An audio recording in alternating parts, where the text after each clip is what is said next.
Black Star Network is here.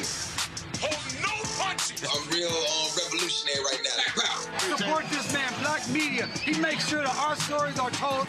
Thank you for being the voice of Black America, Roland. Stay black. I love y'all. All momentum we have now, we have to keep this going. The video looks phenomenal. See, this difference between Black Star Network and Black-owned media and something like CNN. You can't be Black-owned media and be scared. It's time to be smart.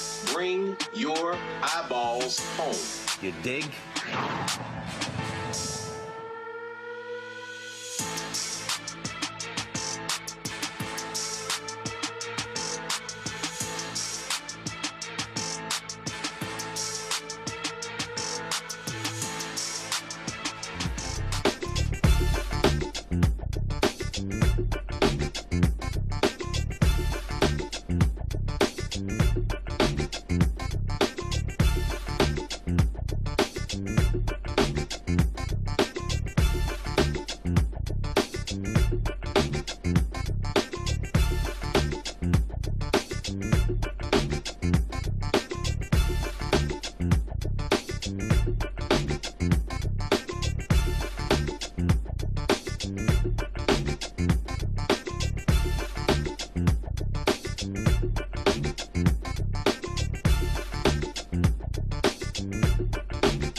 Folks, today's Wednesday, March 25th, 2026. Coming up on Roland Martin Unfiltered, streaming live on the Black Star Network here in Atlanta, where HBCU Aware Fest is taking place this week. The United Nations passed a resolution proposed by Ghana's President John Mahama to discuss.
Folks, today is Wednesday, March 25th, 2026. Coming up on Roland Martin Unfiltered, streaming live on the Black Star Network, live here in Atlanta, where I was, of course, moderating a panel today at HBCU Aware Fest. The United Nations passed a resolution proposed by Ghana's President John Mahama to describe the transatlantic chattel slave trade as, quote, the gravest crime against humanity. They call for reparations as a concrete step towards remedying historical wrongs. We'll tell you the countries that voted against the measure, including the United States and Israel. Small businesses are taking major hits from Donald Trump's chairs, and a report from the Small Business Majorities Network shows rising costs, declining revenue, and growing concerns about reduced consumer spending and corporate monopolies. We'll talk with a small business owner for the Small Business Majorities National Council.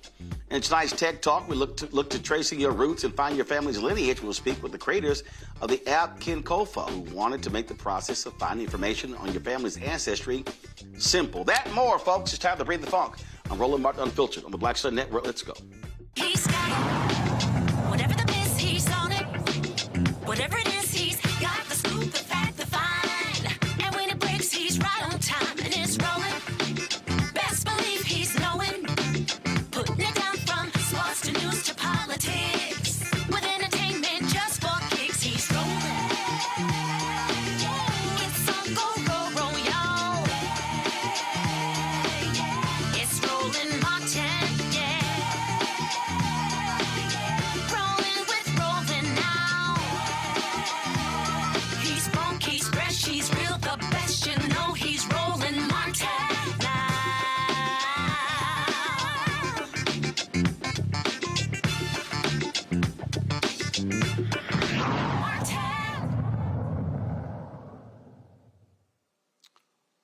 Ghanaian President John Mahama has received overwhelming support from United Nations members to recognize the past transatlantic slave trade as a crime against humanity and the need for reparations for African nations. A resolution on the matter was introduced on Wednesday at the General Assembly in New York.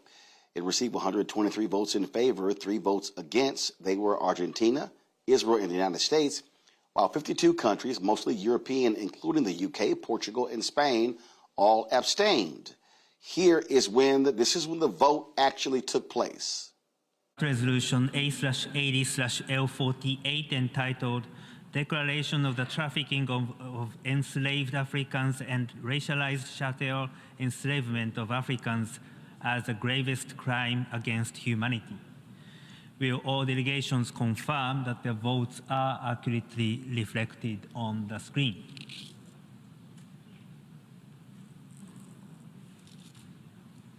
The voting has been completed. Please lock the machine.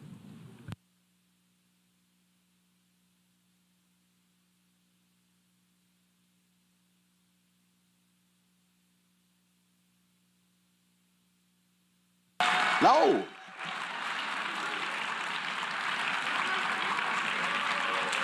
The result of the vote.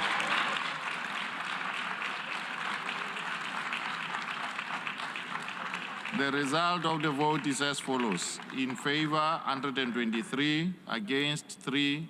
Abstentions, 52. Therefore, draft resolution A/80/L48 is adopted.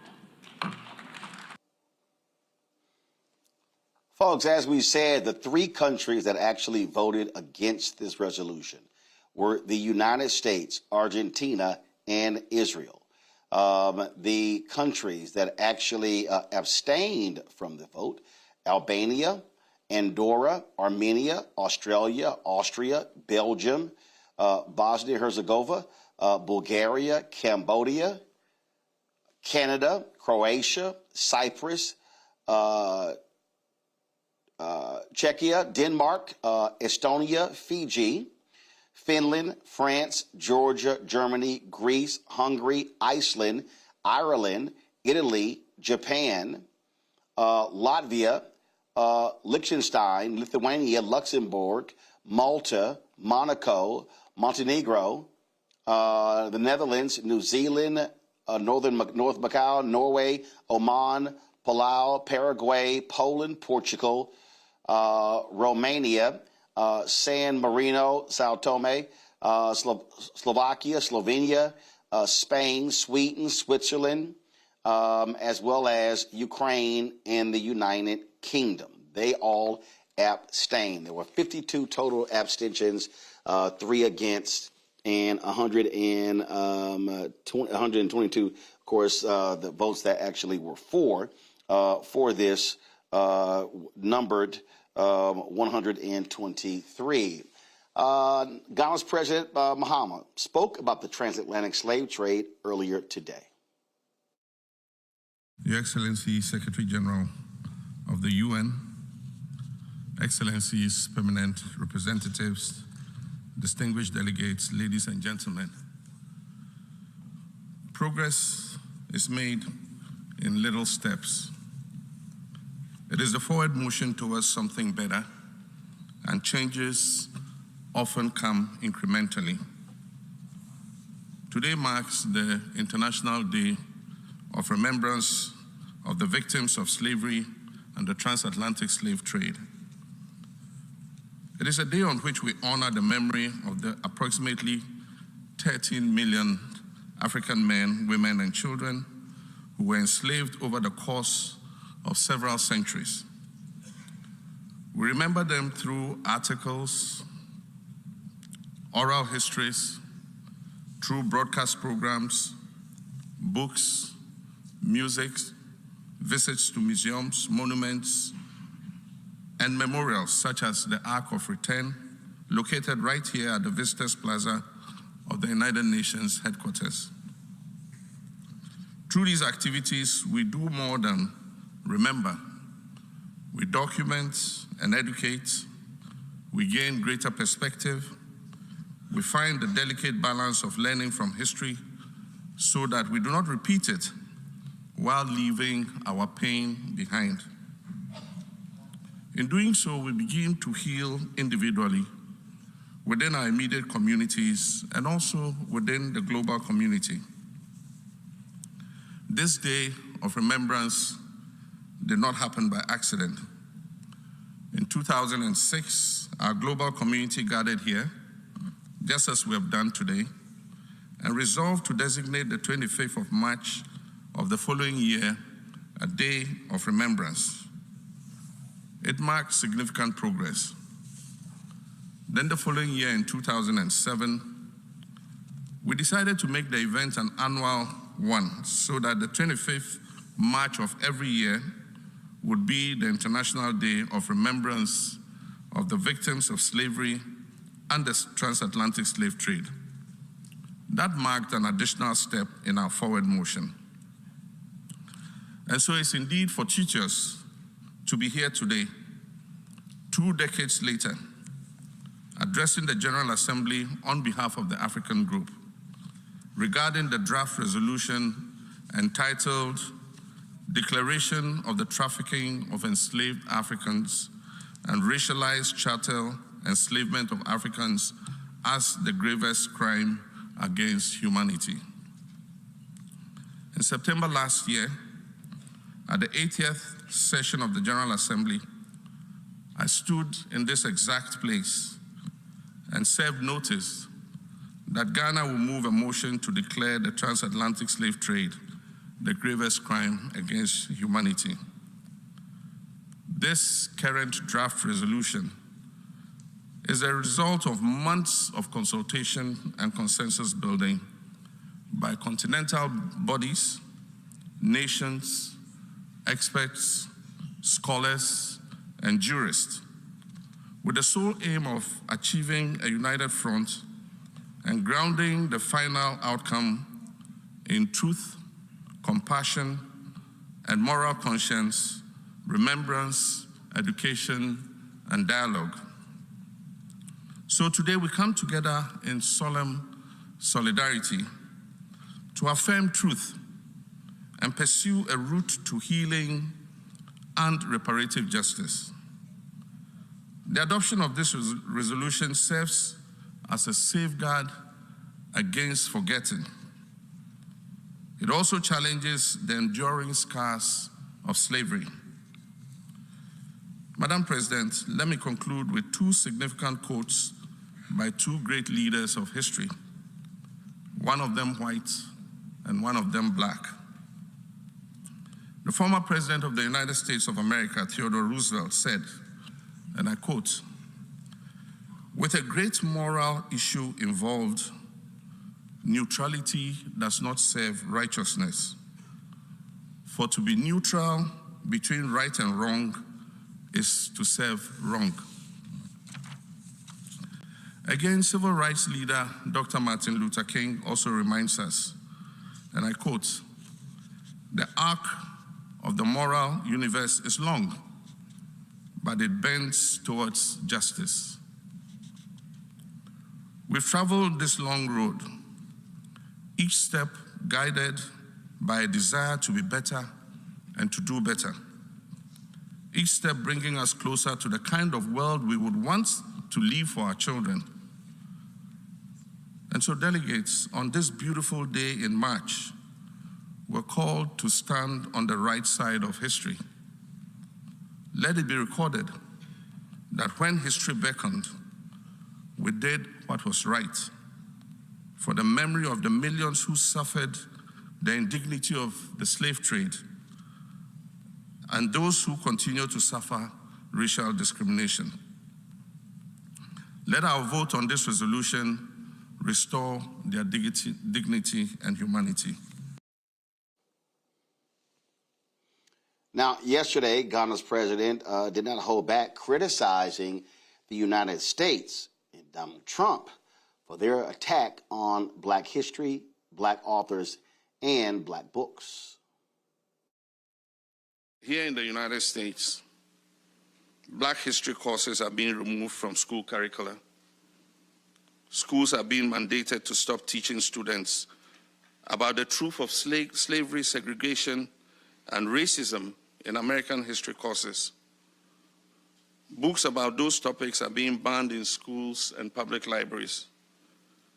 Museums, art centers, and other institutions whose budgets rely in any way on public funds are being prohibited from scheduling exhibitions and programs or from displaying materials promoting racial awareness or Black history. Much like the law that was put in place to regulate the punishment of the enslaved in Barbados, these policies are becoming a template for other governments as well as some private institutions. At the very least, they are slowly normalizing the erasure They are slowly normalizing erasure.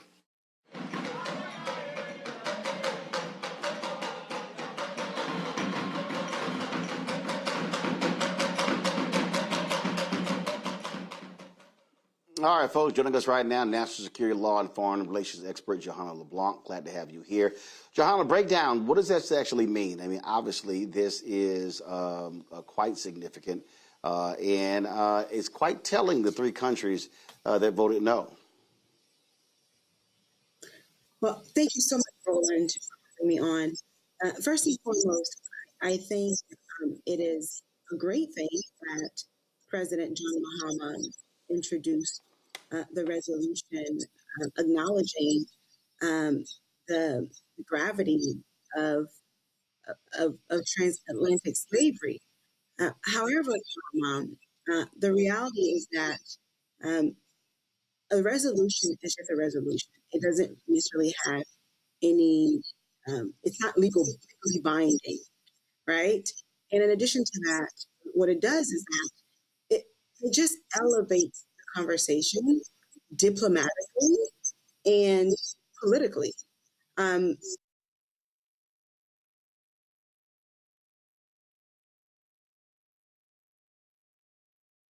Looks like we're having an issue with Johanna's signal, so we're going to get that taken care of.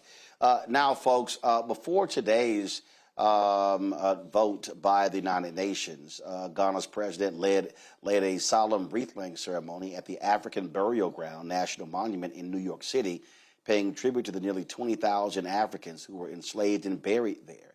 The poignant gesture marked Ghana's commemoration of the International Day of Remembrance of the Victims of Slavery and the Transatlantic Slave Trade. It was part of a broader push for reparatory justice. New York City President Zoran Mamdani, he spoke at that ceremony as well. First, thank you to the President of the Republic of Ghana, John Dramani Mahama, for hosting today's wreath-laying. Ghana is a nation that holds deep meaning for me. My father gave me the middle name Kwame after Kwame Nkrumah, the first president of Ghana, a leader who fought for freedom. And that longing of freedom unites all of humanity across geography and history. It is that longing for freedom and the sacrifices made by so many to win it that we are here today to commemorate. And I want to acknowledge a number of leaders that are also here with us. It was a pleasure to be preceded by Reverend Al Sharpton, as well as members of the President's team and representatives from across the region, including the Caribbean. I also am here with a number of leaders from our administration. We have our Commissioner, Afia Atta-Mensah, who is here with us. Commissioner Ana Maria Archilla from the Office of International Affairs. We have our Public Advocate, Jumani Williams, who is here with us, as well as State Senator James Sanders, Assemblymember Al Taylor, so many other leaders, including our outgoing Commissioner as well. And we are here in many ways because nearly 400 years ago, the first enslaved people arrived at the port of New York. 22 souls, likely from Angola, were originally aboard a Portuguese ship bound for sugar plantations in Cartagena before the Dutch intercepted and enslaved them once more, this time under the Dutch West India Company. And so began a shameful history of slavery here in our city, one that is just as much a part of our story as the Revolutionary War battles that were fought in Brooklyn or the bridges and skyscrapers that defied any precedent. According to New Amsterdam's 1665 tax list, 12% of the residents of this city at the time were slaveholders. By the mid-1700s, New York City was home to the most enslaved people outside of the South, until the Act for the Gradual Abolition of Slavery in 1799. Even then, freedom was partial and often cruelly withheld. None of the enslaved New Yorkers who helped to build Wall Street ever benefited from the enormous wealth that it created. And the dignity and security granted to so many of our earliest settlers was denied to those of African descent, even those fortunate enough to be deemed free. Land deeds once granted were rescinded, the franchise of voting so often out of reach. Our city and its incredible spirit, wealth, and global significance is inextricably intertwined with the horrific history of the transatlantic slave trade. one need look no further for proof than the very ground upon which we stand today, which was at one time the largest cemetery of black New Yorkers, many of whom were enslaved. It was only when construction began on a 34-story federal building on this site in 1991 that our city paused to reckon with what was here. I am grateful to the community members, historians, archaeologists, all those who helped to reveal what lay beneath our streets, to draw attention to the history of our city. And as was said earlier, the tension that also lies at the heart of it. That history must never be forgotten. And when we tell it, let us tell it in its totality. For we know the history of black New Yorkers is not just one of oppression. It is one of resistance, of organizing, of fighting for freedom, among so much else. Let us tell the stories of black New Yorkers who fought in the slave revolt of 1712, demanding dignity only 1 year after the first slave market in New York City was erected at the foot of Wall Street. Let us tell the story of the community of Weeksville, founded in 1838, just 11 years after New York State outlawed slavery, and how it would grow into a self-sustaining, safe haven for escaped and freed slaves with its own schools, churches, and newspapers. And let us tell the story of the many who continue to resist the long shadow of slavery and discrimination. From the thousands of men, women, and children who participated in the silent march on Fifth Avenue in 1917, to the activists and archivists who have continued to honor the legacies of those whose names would otherwise be lost to time. Today, as we gather to remember the victims of slavery and the transatlantic slave trade, let us recommit to the work of building a New York City where every New Yorker can live a life of dignity and freedom that so many other New Yorkers were so cruelly denied, that so many sacrificed so much to obtain. And in a city that is proud to celebrate the intertwined nature of black history and New York City history, let us also ensure that this is a city where the writing of black history can continue in the weeks and months and years to come. May we honor the memory of those that we have lost as we build a New York City worthy of its struggles. All right, folks, we have Johanna LeBlanc back. Johanna, you were saying that it's a resolution, but the reality is it is important to see the folks who are on record and where they stand in terms of other countries. No, absolutely. I think a part of this process, part of the reason that President Mahama introduced this resolution is because he wanted to elevate the conversation politically and certainly diplomatically. So I think it's a good step in the right direction. However, what President Mahama is asking for in terms of reparations is nothing unprecedented, right? Other groups have received reparations. You have the Japanese, you have the Holocaust survivors, and now African Americans or people of African descent want reparations for the harm that had been done to them. So I think it's a good step in the right direction. But however, in order for the UN to actually do something about this, he has to go to the UN Security Council. Otherwise, this is merely a resolution that will just elevate the conversation politically and diplomatically.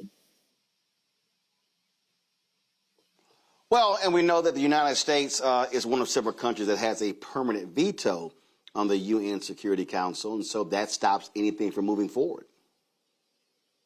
Absolutely, absolutely.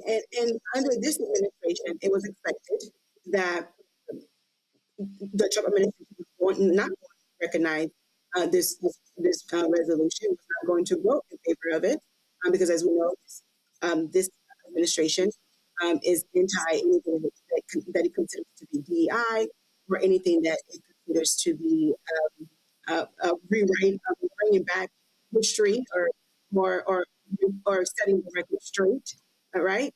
So it was expected. So I think this is the beginning of the process. We're not going to see the end of it today through this resolution.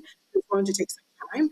Perhaps under the next administration, the Mahama administration will lobby the United States to actually recognize this and bring it to the UN Security Council.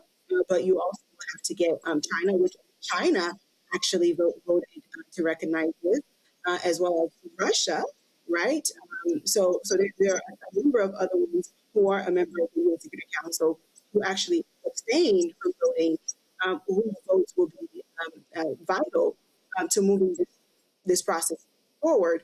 I certainly applaud President Mahama for doing this. But at the same token, though, what does that mean, right? So if we're going to acknowledge this to be one of the worst things that have happened in history, an atrocity, what does that mean for people of African descent, perhaps who want to return back to the continent, right? Like, for example, if you wanted to move to Ghana, the citizenship process costs roughly $2,500, right?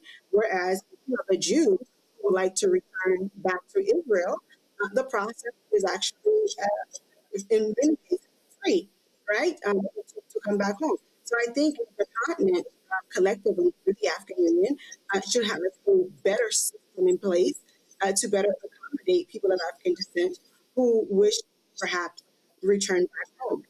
Secondly, I think one of the worst things that happened to people of African descent, besides slavery, was the colonization of our minds, right? And until we train ourselves and the way we see ourselves, the way we see the continent, and the way we think about the world, I think no matter what kind of reparations that we have, as a group of people, it will be incredibly difficult to advance.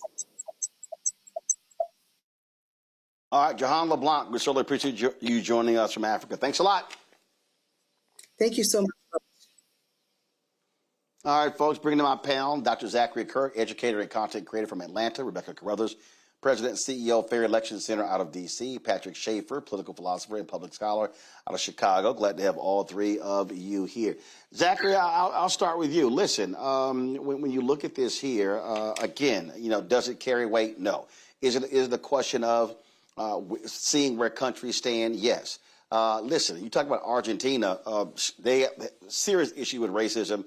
Listen, the Nazis, a lot of the Nazis fled Germany after World War II, and they decamped to Argentina. And so you have Israel and the United States, the three countries voting no. And so let's talk about that, but also those 52 countries that abstained. A lot of European folks abstained. It's criminal. It's embarrassing. We live in a nation that was built on the backs of our ancestors, enslaved people. And the least this country can do, not what they should do, which is reparations, not what they should do, which is ensure fair and adequate and equal opportunity to every single American citizen, because that's so far beyond the understanding of those that we, the American people, have put in power. But the least they can do is recognize the atrocities. This was the simplest, easiest thing this nation could have done to make a small step towards atonement for all of us who are those who remain of the evil that they did to our ancestors, and they couldn't even do that. This is extremely disappointing, and this is something that I'm so thankful that you're bringing to the forefront and that needs to be echoed by your audience. We just share this and share this broadly so that our people know what our country continues to do to us every single day. It was the least they could do. It did carry any weight whatsoever, Rebecca, but it's abundantly clear where they stand. Roland, I had so many emotions watching that because this is one of the few experiences that I've ever had in life where I've seen another country stand up for me. And the reason why I say it like that, being a Black American whose family has been in this country for centuries, I don't have the luxury like some of my friends who are first, second, third generation in this country, where if it goes down in this country, they know their country of recent origin will stand up and say something. They know that that country's president or premier or ambassador is going to talk to this government about how their people are being treated in this country. But when you are a Black American in this country, you don't get that. And so to even see Ghana stand up and advocate for Black Americans in that way is so powerful, because we don't have that. We don't get that, because as far as people are concerned, we didn't have a history. As far as some people are concerned, Black Americans didn't have a history before 1619, and that simply is not true. So that was very powerful. But it also makes me think about whenever I go to Europe, I think about the last time I was in Portugal, I took a African tour of Portugal tour, and it was led by several Africans. And what was interesting about that tour, they really pointed out how across Portugal, they don't talk about their role in the slave trade. So there's many Portuguese citizens who have no idea the role that Portugal played in kicking off the transatlantic slave trade. And when I've done similar tours in France, it's a cognitive dissonance. So am I surprised that those European nations who primarily benefited from the transatlantic slave trade, aka the greatest human trafficking in human history, does it surprise me that they had nothing to say? No, but guess what? We're coming for our money. Absolutely. Patrick, your thoughts? I think it's pretty on brand for the United States. They've been pretty consistent. I think that the mere fact that we're talking about reparations and redress and repair is because that slavery has an afterlife. And there's a logic to that afterlife, that what we see is that if there was any rupture in slavery, it was just legal. But the logic and the system of slavery still persists. Had it not persist, then we would not be talking about the inequalities that we experience, that we need reparations for our history.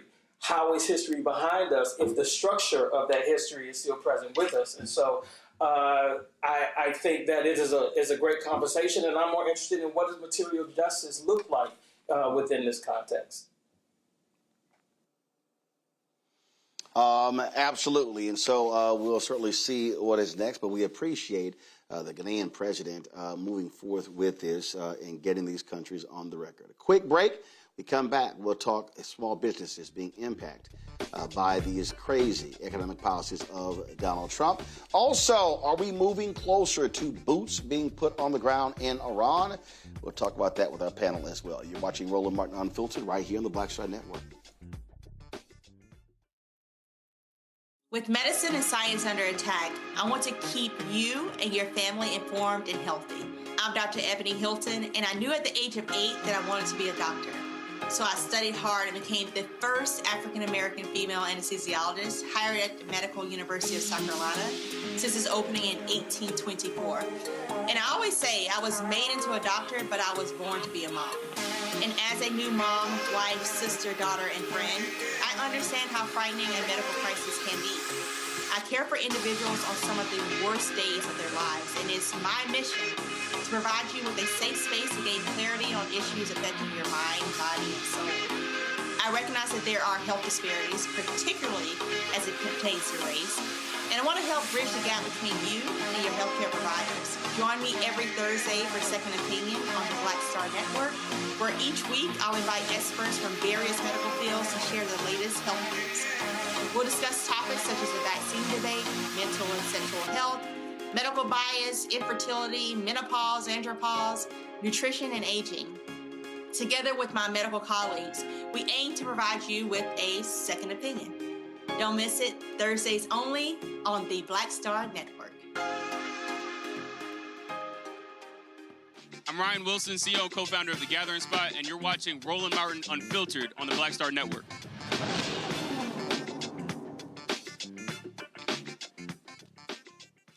Folks, small businesses across the country are feeling the effects as rising costs and slowing revenue continue to hit America. A new report and poll released by Voices of Main Street in the Small Business Majorities Network finds that nearly 2/3 of small business owners say their expenses have increased over the past 3 months, while only 9% say they have decreased. Nearly half report their revenue has declined over the same period. The poll reveals that small businesses are facing higher costs for supplies and inventory, along with reduced consumer spending. More than 70% say they're struggling to make payroll or cover basic expenses. Donald Trump's tariffs play a huge role. More than 70% of small businesses are reporting negative impacts, while healthcare and utility costs continue to rise. As a result, many businesses say they've been forced to raise prices, delay investments, freeze hiring, or even lay off workers. Due to these rising expenses, small business owners say monopolistic practices are harming them and that the federal government should do more to regulate monopolies. While some small businesses are turning to third-party AI tools to stay competitive, concerns about privacy, accuracy, and security remain across the board. Joining us now, co-founder of Momentum Coffee and a member of Small Business Majority's National Council, Nikki Bravo. Nikki, glad to have you here.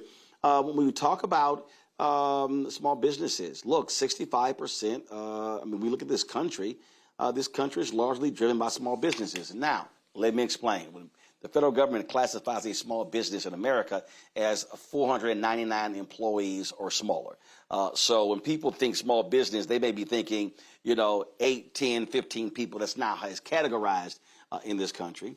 But the reality is when you start talking about, supply chain, goods and services. We had John Boyd on yesterday with the National Black Farmers Association talking about how this war with Iran has caused prices for fertilizer to go up 40%.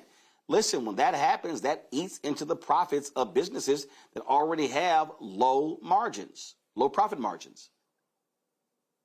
Absolutely, hit it on the head. So we have coffee shops, so you can understand margins. So I'm the co-founder of a coffee shops here in Chicago, Illinois.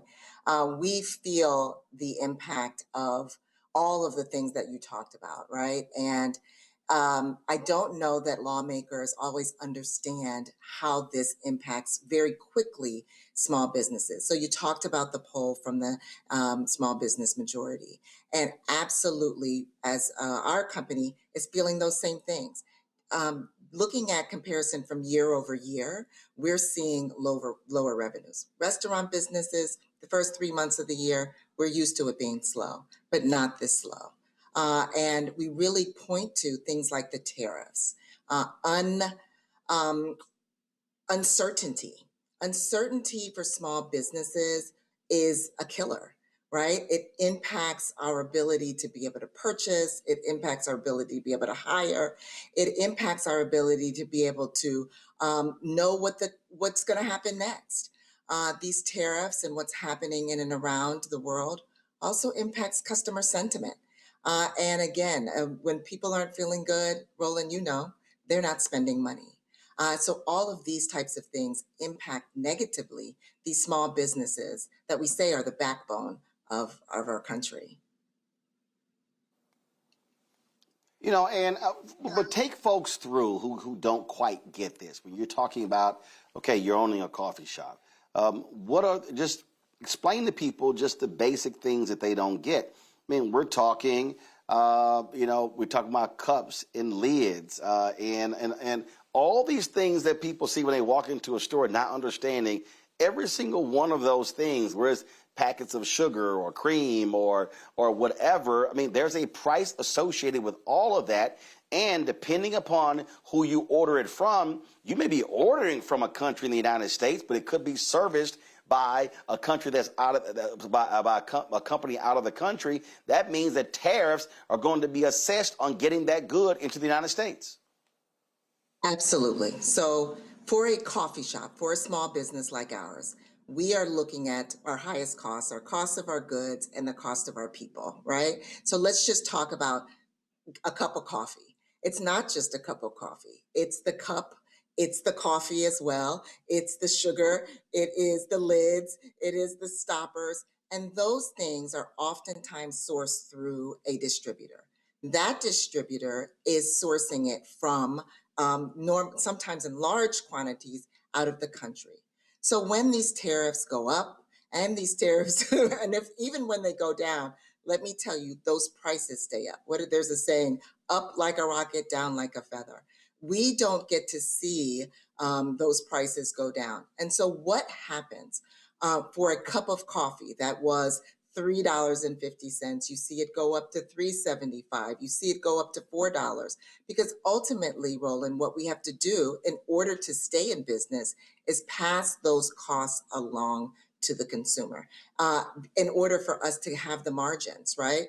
A large portion of what we're doing is the cost of the things, the cups, the spoons, the knives, the forks, the things that we're buying, and also for our folks, right? In order to continue to be able to employ them, there are a lot of different pressures on small businesses with regard to employing people.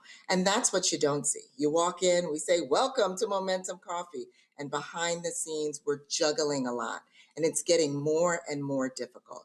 These rising costs and the tariffs and the uncertainty that those bring are really making it difficult for us to operate.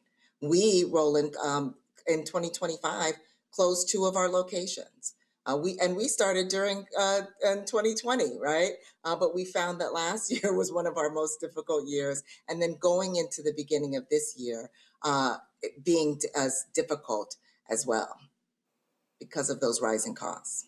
You made a point about the biggest expenses. I tell people all the time, labor is the biggest expense, and when people are faced with rising costs, low profit margins, it is going to result in laying people off. Business owners have to look at the bottom line. They may love the person, they may appreciate their work, but what we are seeing when you drive those expenses up, then the biggest expense line is staff, personnel. That's the first thing in many places that's going to get cut. Absolutely, and I think that lawmakers need to understand this, right? There is an impact, and those rising costs, right? You say 30% for the cost of our goods, the 30% for the labor, 30% for the overhead, right? Our rent for our location has gone up significantly as well, and with that, we have to make difficult choices, and oftentimes that is the biggest cut is labor. And we are employing people in our neighborhoods. It's what we do as a mission-based business. We are rooted in community and powered by coffee. However, in order to be able to protect the business, we have to sometimes make difficult costs. And so whether we start with cutting hours. So first it's, can you shave some hours here in order to save the folks? But at some point, the costs rise so large or increase so much that you have to cut employees. It's not what we want to do, it's what we have to do. And those are the things that we're being faced with and the questions and decisions that we're making as we look at things that we don't control. We are forced to look at things that we can control, and a lot of times that is the people that we have to make those choices. Questions from the panel. Rebecca, you first. So what should the average consumer do in order to support small businesses during this time? Oh, well, I think you said it. Support small businesses, right? One, be intentional with your dollar. It does matter. It does matter where you go. It matters how often you go. It matters that you're showing up. And I think it's also really important to provide feedback to small businesses, right? Small businesses are in their communities in order to provide those services. Oftentimes, like ours, have a mission to serve and are doing lots of things to be that economic driver in their communities. So showing up and being supportive and also providing feedback where there might be some pain points on the consumer side. Hey, take it to your small business before you take it to the internet. Zachary. So, one thing that I want to know, I think it's important to emphasize to the audience that, some of us we've lived through this. We've gone through this in previous Republican administrations. And so as a business owner, what do you foresee as what will come next, and what can Black people do to survive that? All right. Well, what comes next, right? Black people and Black businesses do survive, right? We've found a way to be able to, find the power in the pivot and continuing to do those things. One of the things that's a little bit different is that there's a lot of things happening at once, right? So there's the tariffs, there's the tightening of dollars and credit, there's increases in healthcare costs. And so I think we've seen it before, but all of these things happening at once, I think, is what is a little bit different. What is on the other side of this? A lot of collaboration and a lot of conversation. I think one of the things that we're doing here is highlighting beyond the highlight reel what's been difficult for small businesses. We have to talk about what our struggles are. We have to talk about what some of the resolutions are, and we have to work together to do that. And we work with other small businesses. We share what's working and what's not working for us. We talk about where to purchase things. We talk about how can we purchase things together and look at some things that maybe in history we've done, right, that we haven't done so much before or in the current, but need to do again so that we survive this and thrive and show up on the other end. Patrick. Yeah, so I'm interested in, and I would love to hear your thoughts. After reading this report, it says that between 67 and 71% of small business owners are insecure about whether they can make payroll or not. And it seems to me that this economic theory of tariffing our way into prosperity has given, at least for the working class, a silent killer like high blood pressure. And I'm interested in, what do you think the effects of that kind of silent killer when it comes to payroll? And it seems that perhaps the working class are maybe 1 or 2 paychecks from being in their own personal recession. And it seems on a macro level that this is leading toward that. And I'm wondering, how are you thinking about that? How I think about how this all impacts people, right? We talked about healthcare, right? Small businesses, if they're making choices, might not, like ours, we don't provide benefits, right? And so we want to be able to provide benefits to our team. Other small businesses aren't able to do that as well. So imagine not being able to do that, people being stressed about their jobs, how that deals with, how that lands on them in terms of health is certainly something to think about. When we talk about payroll, it is difficult, right? It's something that you need people to work in order to make the money, and then it's time to make that payroll. It is not easy to hire people because it's not just the cost of the actual payroll, right? It is also the cost of the taxes that you pay. It's the other costs that are associated with it that oftentimes people don't understand and people don't see, and small businesses don't really get when they're embarking on this journey. So what I see is that there's rising costs. People are going to make decisions. There's going to be people that are laid off. And then what do they do? Where do they go? When you have these small businesses that were traditionally these employers in neighborhoods and they start to disappear from the landscape, it really starts to create this cycle. And so we're recognizing it now. We need to look at how we stop that from happening. We look at how we can support our small businesses. And those are the things that the small business majority really looks to advocate. How are the ways that we bring down healthcare costs? How do we provide better access to loans? Not tightening up credit, but how do we provide the access to loans for our small businesses so they can continue to do the work in the neighborhoods and support the economy, right? The local economy, and hire people. So I see that as a way for us to, not fall off this cliff and create this cycle of where it looks like we're going. I think it absolutely can be prevented if we're doing things like that. Nikki, the point you were making there about benefits, and this is what people just don't get. So let's just say you have a business and you made a $500,000, $600,000, $700,000, $800,000 profit. I remember having this conversation with somebody about 5 years ago. We had a good year, and they said, "Well, are you going to give your staff bonuses?" And I said, "No." And she was like, "Well, I don't understand why." I said, "Okay, let me walk you through this." I said, "You don't know what, in our case, advertising." I said, "You don't know what the advertising is going to do the first quarter, the second quarter of the year." I said, and so you have to create an economic cushion when you are an owner. And I said, and you don't want to sit here and say your cushion is $50,000. I said, or $100,000. I said, because what's going to end up happening is if all of a sudden something happens, costs go up, again, economic downturn, you now are in a position where you may have to lay people off.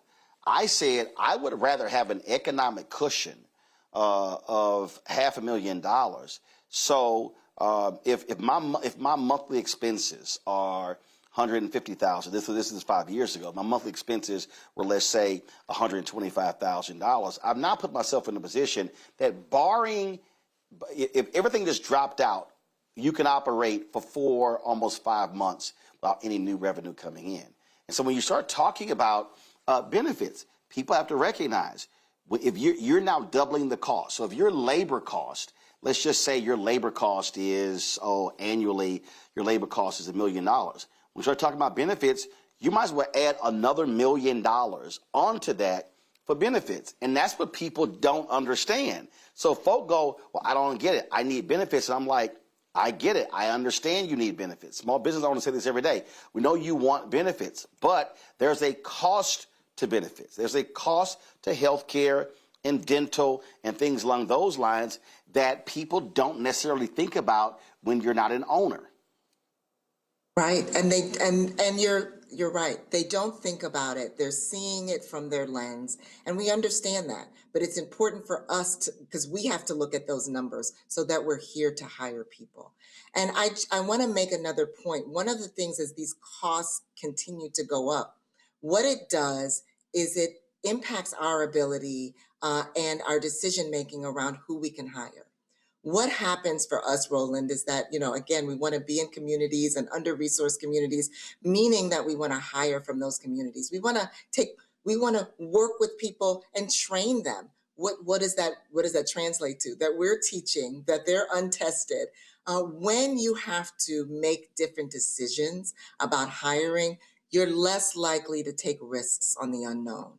And so the very people that you set out to help, the same people that the lawmakers say that they want to help, get marginalized, get set to the side, because when I'm paying a higher amount for a salary, I'm looking for the person who's already done this, because the cost of hiring, the cost of labor, the cost of the overhead is too great. And so these are the difficult decisions that small business owners like us are making every day, that set out with a mission to have this particular impact in our communities. And these things like tariffs and increasing health costs and rising costs that we do not control put us in a position rather to have to make other types of decisions. And the folks looking from the outside don't get it. But it's incumbent upon us to understand those numbers and make sure that we're here for another day.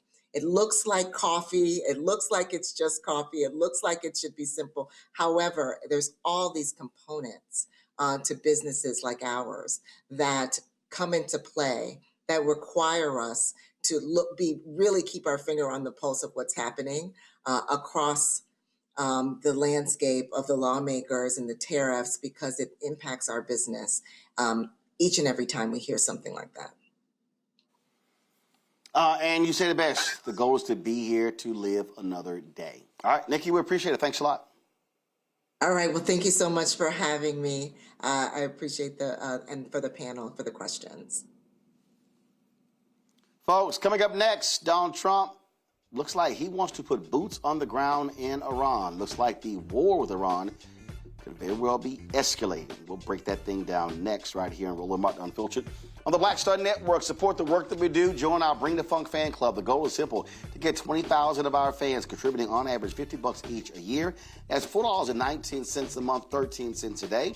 Of course, that supports this show and the other 5 shows on this network. If you want to do that, if you want to contribute, please do so. If you want to use Cash App, use the Stripe QR code. You see it right here. Click that, use the QR code for credit cards as well. Checks and money order, make it payable to Roland Martin Unfiltered. P.O. Box 57196, Washington, D.C., 2003 7-0196.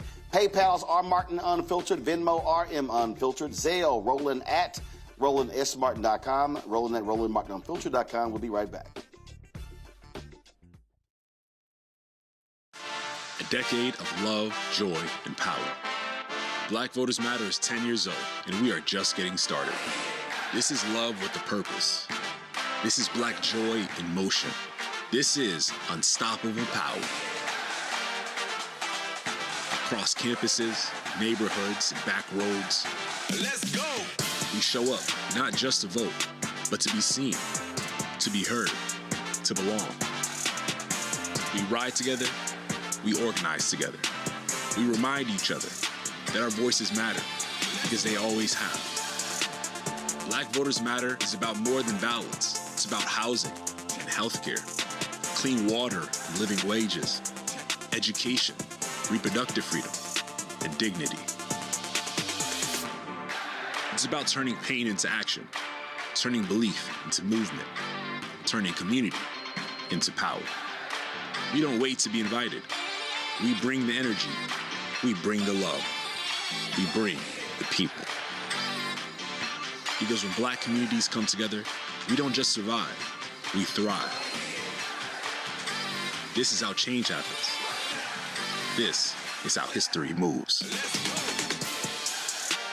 We organize, we build, we win.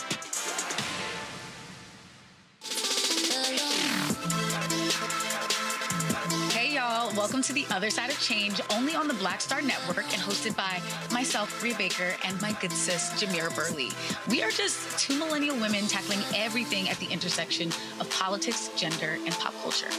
And we don't just settle for commentary. This is about solution-driven dialogue to get us to the world as it could be and not just as it is. Watch us on the Black Star Network, so tune in to The Other Side of Change.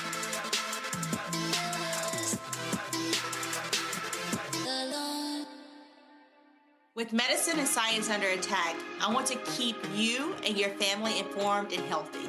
I'm Dr. Ebony Hilton, and I knew at the age of 8 that I wanted to be a doctor.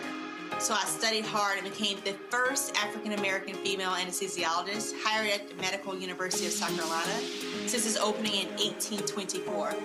And I always say I was made into a doctor, but I was born to be a mom. And as a new mom, wife, sister, daughter, and friend, I understand how frightening a medical crisis can be. I care for individuals on some of the worst days of their lives, and it's my mission to provide you with a safe space to gain clarity on issues affecting your mind, body, and soul. I recognize that there are health disparities, particularly as it pertains to race, and I want to help bridge the gap between you and your healthcare providers. Join me every Thursday for Second Opinion on the Black Star Network, where each week I'll invite experts from various medical fields to share the latest health news. We'll discuss topics such as the vaccine debate, mental and sexual health, medical bias, infertility, menopause, andropause, nutrition, and aging. Together with my medical colleagues, we aim to provide you with a second opinion. Don't miss it, Thursdays only on the Black Star Network.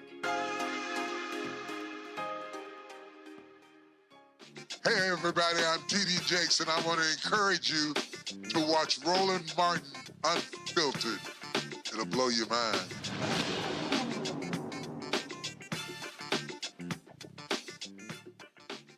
Folks, two top Republicans in Congress are blasting Donald Trump and his Pentagon for not giving them more information as it relates to possibly putting troops on the ground in Iran. This, of course, is now entering close to his 30th day. And Mike Rogers, who is the chair of the House Armed Services Committee, as well as Roger Wicker, who is the chair of the Senate Armed Services Committee, both Republicans, say that they're not getting enough, that they are very frustrated with what is going on. In fact, Mike Rogers told Politico, quote, "We want to know more about what's going on, what the options are, and why they're being considered. We're just not getting enough answers." He said, quote, "This is not just about epic fury. This is a consistent pattern of tagging the base and saying we came over and briefed you, but they're not telling us things." Roger Wicker, when he was told about the comments of his fellow Republican in the House, he said, "Let me put it this way. I can see why he might have said that. I haven't heard his comment. I don't know the context, but I can see why he might have said that. We just wanted them to tell us what's the plan, and we didn't get any answers. I understand they shouldn't give us specific operational details, but generally we should be able to get more texture than we're receiving from them." The Pentagon briefed the top intelligence committee's members on Wednesday. Nancy Mace of South Carolina, Congresswoman, she stormed out of the meeting then posting on social media, just walked out of a House Armed Services briefing on Iran. Let me repeat, I will not support troops on the ground in Iran, even more so after this briefing. Folks, Donald Trump, of course, sent 2,000 members of the 82nd Airborne to the Persian Gulf. The Army has raised its maximum enlistment age to 42 as anxiety grows over a possible military draft during the intensifying conflict in Iran. People up to 42 years old, regardless of prior military experience, can now join the regular Army, the Army National Guard, and the Army Reserve. According to an updated Army regulation, the former maximum enlisted age was 35. Notably, the policy left the minimum age for enlisted unchanged, which is 17 with parental consent or 18 years old. So, Donald Trump also offered Iran this 15-point plan to end the war. They were like, yeah, no, we ain't doing it. Tehran has its own conditions to bring the conflict to an end, including paying reparations for damage. Those terms do not resemble Donald Trump's proposals. They include Iran committing not to build nuclear weapons and to reopen the strategically important Strait of Hormuz. The war began on February 28th with U.S. and Israeli airstrikes, after which Iran widened hostilities by targeting American allies in the Gulf. Israel, though, also is engaging in 48 hours of bombings there as well. Poll research, according to the Pew Public Poll, folks, 6 in 10 disapprove of Donald Trump's handling of the Iran war, as many say the decision to use force was absolutely wrong. 3 in 10 say they believe this war will last a year or more. The poll also revealed that more Americans say U.S. action against Iran makes the country and the world less safe. The majority of Americans disapprove of how Trump is handling the war, and they also revealed a wide partisan divide over the initial decision to use military force in Iran and how the U.S. action is going. Let's go to my panel here. The thing here, Philip, when you just look at this here, bottom line is Donald Trump is itching for a war. Iran is not buckling, and the only way they can achieve their goals is to send in troops on the ground. But guess what? You do that, and you're going to see his polling numbers tank even further, because after 20 years in Afghanistan, with what happening in Iraq, Americans do not want to see prolonged action of troops being away from home, stuck in countries in the Middle East fighting Republican wars.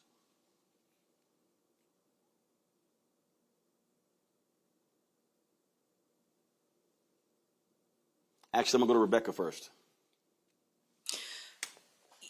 So a lot of the people who supported Trump in 2024, they supported him in part because he said he wasn't going to lead the country into a never-ending war. That was one of the things that he really pushed back hard against Biden-Harris administration on. And, when we look at the military and we look at historically who the military has supported, it has been Trump's party. So now seeing someone who's put us into another quagmire into the Middle East, especially a country that we all know previous presidents have been very clear that it doesn't make sense for us to ever do any type of underground escalation in that particular country. At this point, I've seen some conservative groups reach out to Vance publicly and suggest that he should pull a 25th Amendment. But from talking to folks that I know who are retired military and just listening to a lot of security experts talk about the many impeachable things, but the many potential war crimes that this president has committed based upon this escalation in Iran, it's simply ridiculous. And it's really unfair for especially many of those young people who enlisted into the military because they were hopeful of using the military as a way to have a better future. And now that they are being sent into harm's way and for a cause that is not worthy. For a cause that hasn't been well articulated, for a cause that doesn't have the American support behind it, is simply a sad situation. You know what? I would rather that this delusional person in the White House just declares victory, do a mission accomplished banner, and go home. Patrick? Well, I think that one of the big problems is that there's a recent memory that the American public is living with. My first war was Desert Storm that I remember. And since then, we have often seen Republican presidents find every reason to go to war against brown people in the desert. And so I think that the legitimacy of the reasons in which we go to war are being questioned because we saw what happened in Iraq. We saw what happened when Biden pulled troops after 20 years in Iraq. And so these things are in our living memory and that we're remembering them. And so I think that when there is no public buy-in, there's a question of political legitimacy and military legitimacy that I think the Republicans had not factored into going into this war. Zachary, you put ground troops in Iran. You start seeing body bags return home. It is going to be a bleak time at 1600 Pennsylvania Avenue. It is a bleak time in America anytime a service member's life is lost. And right off the bat, we have lost 13 American service members to this distraction war, also known as Operation Epstein Fury. The Great American Distraction War, also known as Operation Epstein Fury, because make no mistake about it, so much of this has to do with distracting from the things that this president and his administration have done. You talked about Roland, and you said about his falling poll numbers, and he's constantly going towards the bottom. For Donald Trump, there is no bottom. And what's unfortunate is for his true MAGA supporters, there is no bottom because they're going to stand behind his foolish ways because they're brainwashed and they're part of a cult. But I want to emphasize to the American people that this isn't just about Donald Trump and his poll numbers, because no matter what this delusional man wants, who does indeed need that 25th Amendment to be invoked, he is not going to be able to be president after 2028. He will not be able to be president of these United States. However, there is a Republican who will win the nomination for that party, who can be president, and they are just as responsible for these lives lost. They are just as responsible for those 13 dead service members, for the 5,300 lives lost in this conflict, 5,300 international lives lost. They are responsible. Every Republican who isn't fighting back, every Republican who isn't standing up and talking about this, they're responsible. They are the ones who are supporting this conflict. They are the ones who are supporting the inflation. They are the ones who are supporting the gas prices. We cannot forget them when it's time to vote in 2026 and then again in 2028. All of them are responsible for what this man is being allowed to do. Absolutely. All right, folks. Time for Black Star Network headlines with Brittany Noble. A landmark ruling out of Los Angeles. A jury found Meta and YouTube negligent for failing to warn users about the dangers of their platforms. Jurors awarded $3 million in damages to a 20-year-old woman who says she became addicted to Instagram and YouTube as a child, linking that to serious mental health harms. Meta is responsible for 70% of the payout. YouTube responsible for 30%. Snap and TikTok were also named in the lawsuit, but settled before trial. The case could have major implications, with similar lawsuits from parents and school districts set to go to trial later this year. The state of Minnesota and county officials filed a lawsuit against the federal government on Tuesday, claiming they are being obstructed from investigating the shootings of Renee Good, Alex Preddy, and Julio Cesar Sosa Solis by federal agents.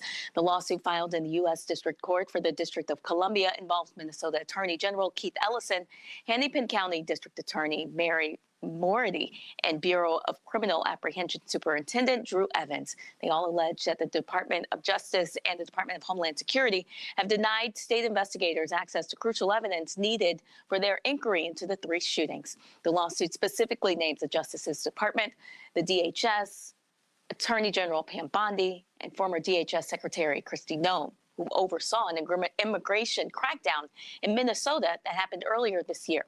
Renee Good and Alex Preddy were both fatally shot by federal agents employed by the DHS as part of the immigration operation known as Operation Metro Surge that also happened earlier this year. The Texas Supreme Court refused to allow DNA testing for a black man on death row. In 2024, Rodney Reed's case was under legal review due to the claims of new evidence in the 1996 murder of Stacy Stites in Bastrop County, Texas. Reed has maintained his innocence, long seeking the genetic testing of items collected from the crime scene. Reed has said that Stites' fiancé, ex-police officer Jimmy Fennell, raped and strangled her after learning that the white 19-year-old woman was having an affair with Reed, a black man. Finn spent time in prison for a different sexual assault, but has denied killing Stites. Reed's lawyers argued that Bastrop County District Attorney Byron Cortez refuses to test the murder weapon, a webbed belt used to strangle Stites despite compelling evidence of his innocence. Reed does not have an execution date. Former Justice Department official Kristen Clark is stepping into a new role with the NAACP. Clark, who previously led the Civil Rights Division under President Joe Biden, will now serve as the organization's general counsel, overseeing its legal strategy nationwide. That includes leading litigation on voting rights, gerrymandering, and First Amendment protections at a time the NAACP says those rights are under increasing attack. Before her time at the Justice Department, Clark led the Lawyers Committee for Civil Rights under law and holds degrees from Harvard and Columbia Law.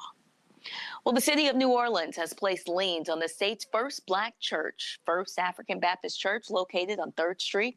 Pastor William Brent is trying to get the historic church designated as a New Orleans landmark. The church, founded in 1826 and recognized as Louisiana's first incorporated African-American congregation, is facing city fines up to $4,000 and liens tied to property neglect. The city has placed 4 liens related to sanitation, weed and plant growth required, paint for protective treatment, and gutters and downspouts.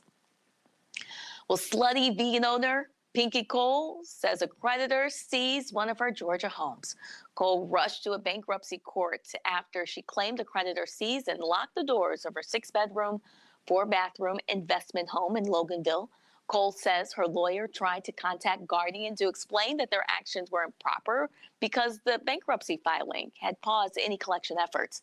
The businesswoman said the seizure is causing extreme financial harm because she needs to rent the property to generate income, and that she has a prospective tenant with a lease date set to start on April 1st. Cole states that she owes millions of dollars and is currently unemployed, aside from the $15,000 that her husband earns. Roland, back to you.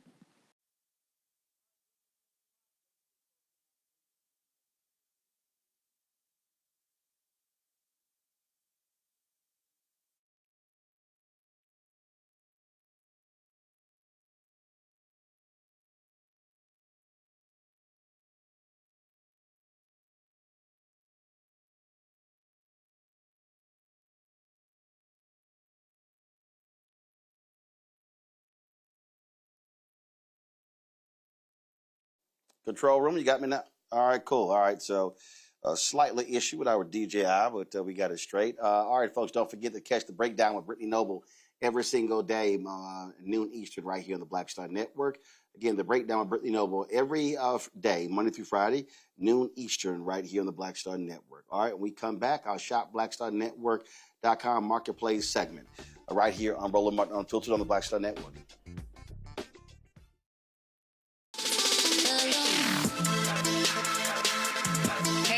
Welcome to the Other Side of Change, only on the Black Star Network and hosted by myself, Rhea Baker, and my good sis, Jamira Burley. We are just 2 millennial women tackling everything at the intersection of politics, gender, and pop culture. And we don't just settle for commentary. This is about solution-driven dialogue to get us to the world as it could be and not just as it is. Watch us on the Black Star Network, so tune in to the Other Side of Change.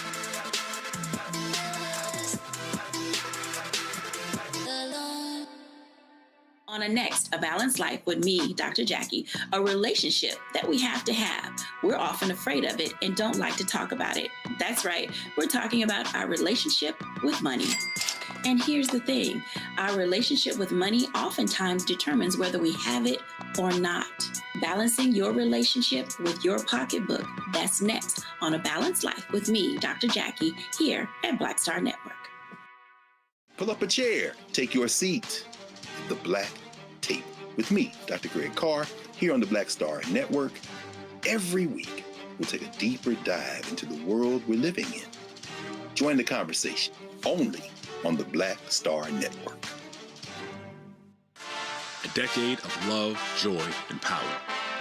Black Voters Matter is 10 years old, and we are just getting started. This is love with a purpose. This is Black joy in motion. This is unstoppable power. Across campuses, neighborhoods, and back roads. Let's go! We show up, not just to vote, but to be seen, to be heard, to belong. We ride together, we organize together. We remind each other that our voices matter, because they always have. Black Voters Matter is about more than ballots. It's about housing and healthcare, clean water and living wages, education, reproductive freedom, and dignity. It's about turning pain into action, turning belief into movement, turning community into power. We don't wait to be invited. We bring the energy. We bring the love. We bring the people. Because when Black communities come together, we don't just survive, we thrive. This is how change happens. This is how history moves. We organize, we build, we win. Pull up a chair, take your seat. The Black Tape with me, Dr. Greg Carr, here on the Black Star Network. Every week, we'll take a deeper dive into the world we're living in. Join the conversation only on the Black Star Network.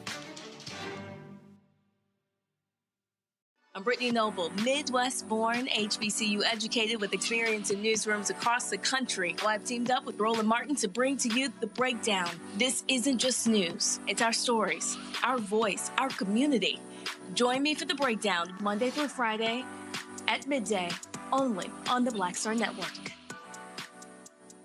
How you doing? I'm Mark Curry, and you're watching the Black Star Network. That's why I got these glasses on, because that black star is bright.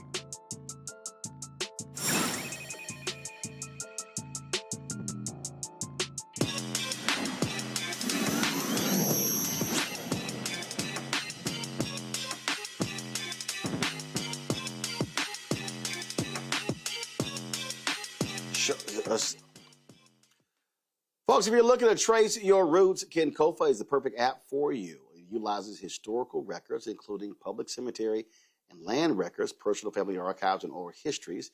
The creators, cousins Jordan Brunson and Tamisha Rudridge, discovered their family ties while conducting research and wanted to make the process easier. For others, they join me now. Glad to have y'all here. Okay. So, all right. Okay, let's say somebody wants to use this. A lot of times people are utilizing DNA, and they're like, hey, what about DNA results? But this is different. This is literally being able to find your lineage. How does it do that? Well, what's the key thing that you have to input to make this actually happen where it's accurate? Yeah, Kenkofa is a web app to preserve Black legacy. And so we think about that not just as things like family tree and DNA, but really the stories, the memories, the things that really make Black folks, from recipes to family gathering memories, family reunions, Black history, as you see on the screen. It really just makes up and tells our unique stories. And so the app that we built is really meant to support families, communities, organizations, and the different ways that we have lived and the ways that we tell and hold our story. So sometimes that may look like oral histories. That may look like, again, the gatherings and traditions that we have, the old photos that live in a shoebox or home videos that sit at home or that we play when the time comes. Kenkofa is really a home for those memories to live and for them to be shared. And so what we do a little bit differently is allow people to preserve the things that they already have. So a lot of the other platforms require you to know a lot of information to start. And we start with what you do have at home. And then from there, you can track memories. And once you learn different names and collaborate with your family, you might be matched to different records over time and different stories in your community. All right. So in terms of, how are you pulling these things together? And so how are you scouring the various databases? You said, cemeteries, but we know, as you go back, there are a lot of Black cemeteries that did not have headstones and records. Yes. So first, I want to break it down just a little bit further. So the Black cemetery work that we do is specifically around descendant communities. And so, for instance, in Dallas, we're working with 10th Street Historic District. And one of the ways that we were able to Restore the segregated cemetery that has missing headstones is actually looking at things like death certificates, talking to different families, looking at birth records, looking at different things. But that's not the bulk of what the platform does. That is our community history work. And some of the other ways that we're able to do that is from funeral programs that people keep in Bibles. Like my granddaughter keeps a Bible full of obituaries of our family history over time. That could also be, again, a story. So thinking about how you might use Kinkofa, you might have certain memories or stories that have been passed on in your family, and Kinkofa allows you to record those stories with loved ones, to upload, again, the photos, the home videos, the documents, the things that tell that story. And like Misha said, the things that you have at home oftentimes, which is really how a lot of Black families get started or think about passing on their family history. It's what we already have at home, the things that we know and the things that matter to us that we continue to pass on. And the digital platform is really meant to serve as a personal archive. So think of it as a place that you can put those memories safely. You can control who has access to them. So it's not like just putting it into a public archive or public space. It's about privacy. It's about, again, telling our stories with dignity and pride, and being able to share and collaborate with others who often need to have access to those stories or they go lost. Now, if you've done previous research, like my sister, she has utilized African Ancestry.com and some other platforms to put together a pretty comprehensive family tree. And so how can you sort of utilize other platforms to cull all this together? Yes, so we actually let people go beyond their family trees. We do have a tool where you can bring over the trees from other platforms and then try to add records to them. So let's say that it is your great-grandmother and your cousin or your aunt has the obituary or funeral program, maybe a birth certificate, a yearbook. Some of the other platforms don't allow you to upload those kind of things or share the memories behind them in a way that is public to and private to your family in the way that you might want to. So like, as you're seeing here. This is a view of actually my account, my maternal family. And so here I've kind of created spaces around certain memories, whether it's reunion photos, home videos, old family photos. This is actually an image from the early 1940s of my great-grandmother's house. And this is a way for me to kind of share that memory that I have with my family members, but also to learn more. So you can do things like record a voice note to this memory. You can tag who's in it, and we can define things in the image or the video or the thing that matter to us. You can leave comments. And so that's one way that we're able to, again, collaborate and get more of the story so that we can kind of piece things together and have a deeper understanding of who we are and where we come from. Yes, and on the platform, we also allow you to do things like record oral history. So that's another thing that's different. And then also leave things for the future. So again, we're not just focused on the past, we're focused on what you have now and how you pass that forward as well. So we don't have to be in a position again to say, hey, we've lost our history. This is a look at some of the tools that are... Sorry, go ahead. Go ahead.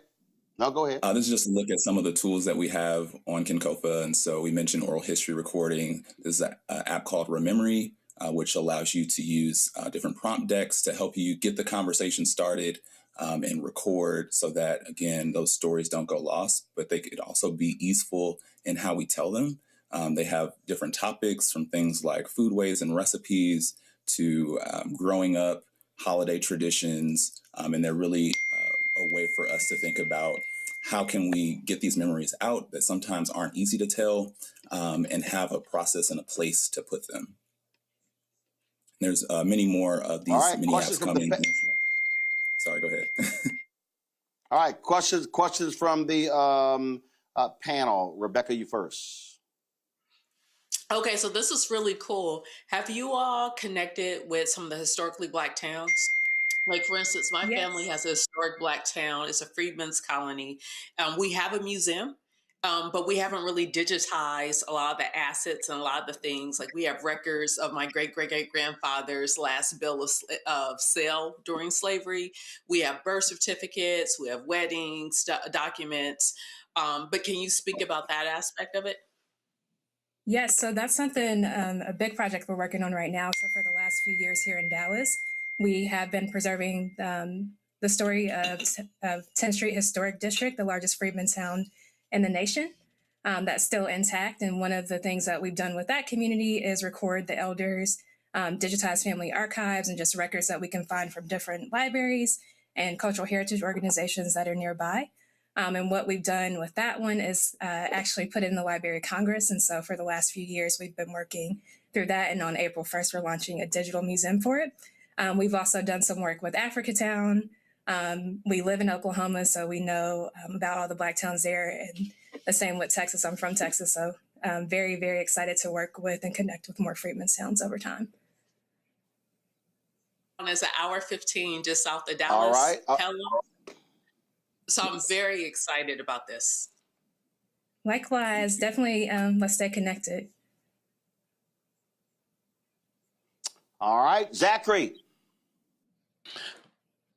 So I'm an educator and a content creator, and I am really also very excited about this project and what you guys are doing and how it's going to contribute to the Black community as a whole. So as I'm getting ready to think about how I'm going to share this with my audience, what would be the quickest, most succinct elevator pitch that I can give to get them excited about what you've got?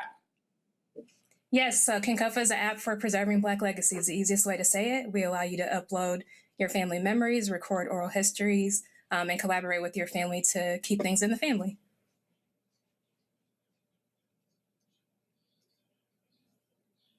Patrick. First, thank you all for doing this work. It's so important and so precious for our community. I'm wondering two things. I'm wondering about patterns that you see. As you're gathering information, are you seeing that our stories are cross-connected in terms of not just the narrative, but what our needs are to preserve our narrative? And then as you collect the data, are you seeing a shared history from the collective stories that you've gathered so far? Absolutely. I think I'll take one half of that question. So one of the biggest things we're seeing is issues with heirs property. So that's when folks are not able to, when homes and different property have been passed on without wills.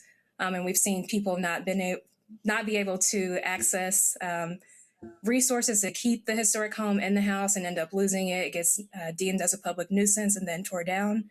And then, there goes the neighborhood. We've seen in Tulsa where there's a legacy scholarship, Tulsa Reconciliation Scholarship that is partially targeted towards descendants and people need to prove their genealogy. We've seen it in housing programs in Seattle where people have to prove their family history. And if you don't know those things, it's really hard to access. And some of the other connections we're finding are a little bit way further back in historical. Yeah, I think those are some of the some of the clear systemic patterns that we're seeing. I think the others are just the legacy that we're building in or following, thinking about how Black folks have always been the stewards and carriers of our stories, going back to Alex Haley and many others before him. And we've always been innovators in how we think about preserving and carrying on our stories and how we tell them. We've been influencers in that as well, thinking about how genealogy and family history came to be popular. It was Black folks that kind of put it on. And we're following on that legacy and how we're using technology to save these stories. Additionally, I would just say that I think there's a pattern of Black folks wanting to discover and tell stories. It may not always come across, but I think what we're seeing, especially on social media, on TikTok, we're seeing younger generations, Gen Z, et cetera, telling stories differently. And so the thing that I would just call out here is that genealogy and family history is often thought of as something for old folks. And now we're seeing younger folks taking interest in rediscovering these stories and telling them differently. All right. So the question is that from a storage space, what do you have there? Also, what is there an actual monthly cost? Yeah, so you can sign up for Kinkofa today. You can go to kinkofa.com, KINKOFA, and you can create an account for free. You'll get up to 1 gigabyte of space that you can use to preserve photos, videos, documents, again, the things that matter to you. And you can also have access to more space by subscribing. Monthly subscriptions start at $10 a month. We also have family plans that allow you to kind of share that space and have access to more space and features with family members. Pretty soon, we'll also be offering some solutions for what we call GLAMs. So those are galleries, libraries, archives, and museums, and being able to support both their patrons and their organizations and archives. And I think the most important thing that you get with your membership is access to different apps. So the oral history recording app we mentioned, we have family tree building and family reunion planning coming soon. All right, then, folks, check out Ken Kofa, Kinkofa, and we certainly appreciate it. Thanks a lot for joining us. Thank you. Appreciate it. All right, let me thank my panel, Patrick, as well as Zachary and Rebecca for joining us. I certainly appreciate it. Thanks so very much for being with us. Going to go to break. We come back. Going to play the speech of the Ghanaian president where he laid out why they were pursuing this vote that took place at the United Nations today. 123 countries voted yes to call the transatlantic slave trade the greatest crime of our time. 3 countries voted against it: the United States, Israel, and Argentina. You're watching Roland Martin Unfiltered on the Black Star Network. Support the work that we do. Join our Bring the Funk fan club. You want to contribute via Cash App, use the Stripe QR code. You see it right here. That's for credit cards as well. Checks and money order. Make it payable to Roland Martin Unfiltered, P.O. Box 57196, Washington, D.C. 20037-0196. PayPal's R Martin Unfiltered, Venmo RM Unfiltered, Zelle, Roland at RolandSMartin.com. Roland at RolandMartinUnfiltered.com. And of course, folks, don't forget, I'm in Raleigh, North Carolina tomorrow with the Alphas at the regional convention there. And so look forward to sharing with you more. All right, when we come back, the Ghanaian president speaks to the United Nations. Back in a moment. I'm Brittany Noble, Midwest-born, HBCU educated with experience in newsrooms across the country. Well, I've teamed up with Roland Martin to bring to you The Breakdown. This isn't just news. It's our stories, our voice, our community.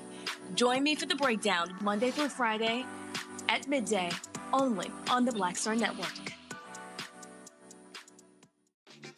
My name is Bill Duke, and you're watching Roland Martin Unfiltered.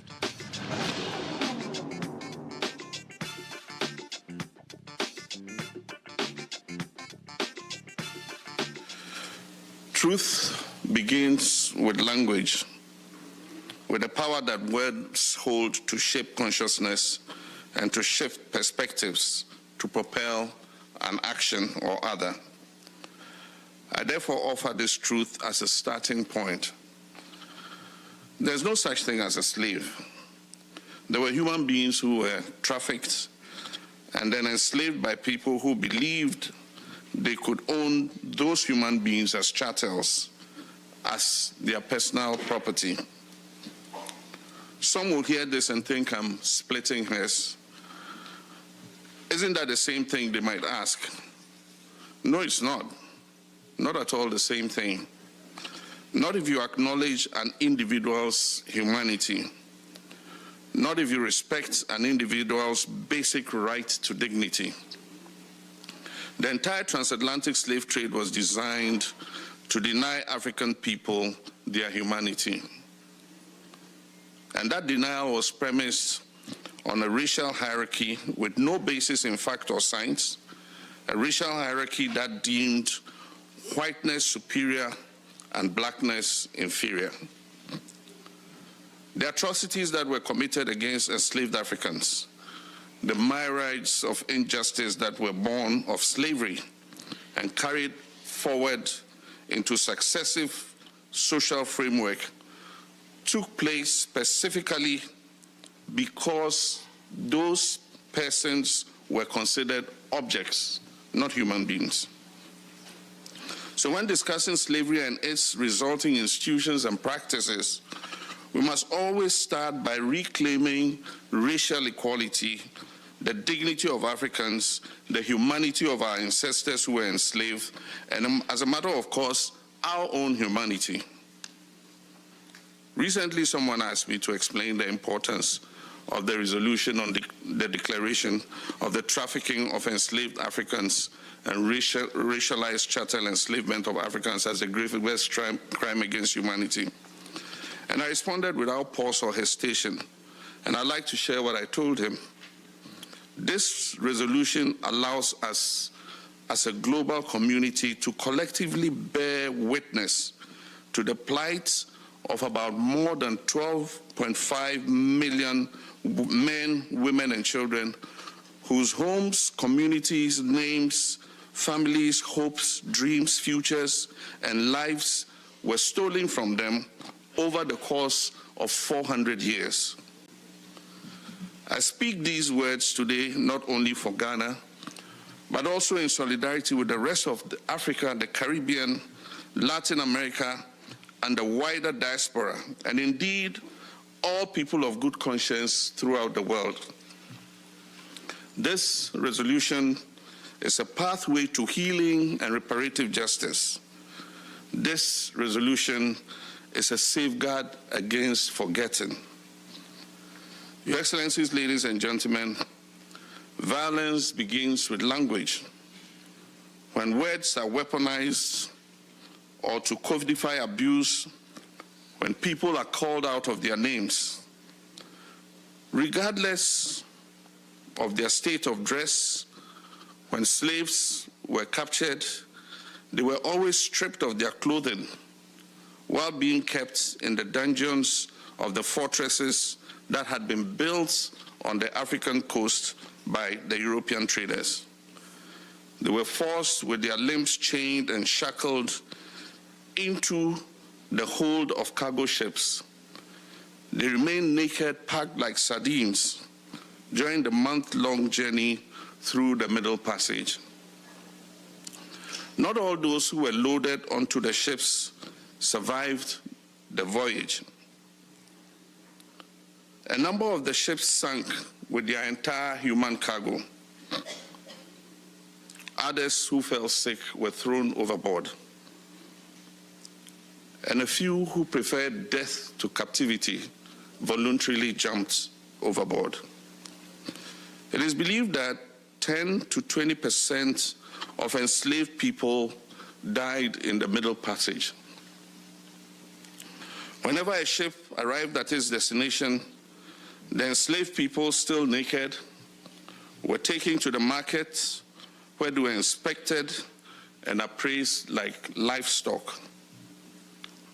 They were then placed on an auction block in front of an audience of potential buyers and sold to the highest bidder. Once they arrived on the plantation where they would work and live for a lifetime, they were also stripped of their names. And so you were no longer Fatu, or Kofi, or Bubakar, or Nanayao, or Emenka, Nayong, or Hamisu. You were given names like Ben, Jemima, John, Toby, or Mary. In addition to these new names, they were also called girl or boy, regardless of how old you were. And maybe I should also say that filthy N-word. If you ever needed a surname, it would be that of your master. And sometimes they were branded like cattle with the plantation's insignia or logo. There were sugar plantations. There were also coffee, cotton, tobacco, and cocoa plantations in the Caribbean and the Americas. South America had diamond and gold mines as well. And also the production of indigo took place in Jamaica. The people who were enslaved labored on those plantations from sunrise to sunset. And the conditions under which they worked were brutal. They were beaten occasionally to the point of death. They were underfed. They were kept in cramped quarters and often died young, if not from labor, then from disease. They're having records of some enslaved women who were kept as breeders. Let's not mince words, ladies and gentlemen. Business was booming because when labor is free, profit margins are huge. African lives were disposable. If too many of the enslaved Africans died, more were captured from their homes on the continent, enslaved and trafficked. During conversations about slavery, the point at which euphemisms are introduced, and there's a rush to talk about abolition. But we cannot afford to look away. This is precisely the part when we should pay close attention, because the devil is in the detail. And I'm going to share 4 trafficking destinations with you. Remember, when you hear these numbers, that it's not about data. These are about human beings and human lives. Roughly 6 million enslaved Africans were trafficked to Brazil, which is the 5th largest nation in the world, stretching 4,400 kilometers from north to south and 4,320 kilometers from east to west.